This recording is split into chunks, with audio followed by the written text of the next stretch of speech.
يجعل الجبلين أقوى وأقوى، أن يتعلم من أخطائه وأن يعود إلى دوري المحترفين. حقيقة الجبلين يستحق في المواسم الأخيرة أن يتواجد في دوري المحترفين، النادي الذي يقدم الكثير، ولكن في أغلب الفترة السؤال من سيكون في دوري المحترفين في الموسم القادم. تلعب طويلة في أقصى اليسار بقيادة المدرب هيرفي رينار، بإذن الله يعلم إمكانيات لاعب انتصار على الخلود بهدف مقابل لا شيء. نجران انتصار ويليام من أجل الكنترول، ويلسون يقطع الطريق، تعود بعد ذلك حزماوية بالكعب يسقط بربوزا دا سيلفا.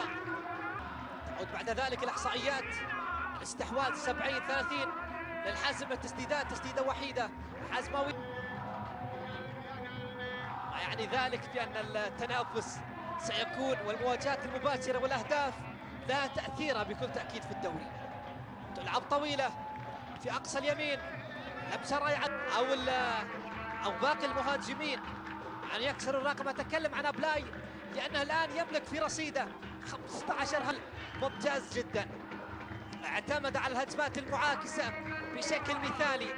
في اللقطة الماضية كان يقول بأن الكرة ليس فيها خطأ. تعود بعد ذلك الهجوم كارلوس دي مورا،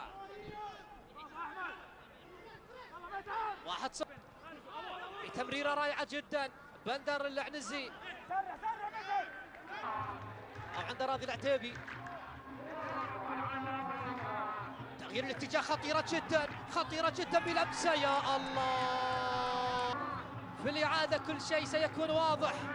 هنا فرحان العازمي، هل كان هنالك اشتراك داخل منطقة الجزاء بعد تنفيذ الكرة، وأن يكون نجاح يبهر الجميع بمشيئة الله.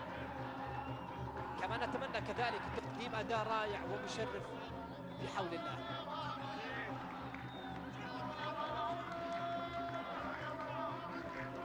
قادمة، لكن لمن ستكون يا ترى؟ لا لا لا لا لا لا لا لا لا، بربوزا دا سيلفا لم يمرر الكرة لو وصلت لكارلو. تعود بعد ذلك 4 أهداف في المباراة، ولا زال الجنون مستمر، ولا تأمن الكرة حتى الدقيقة 81.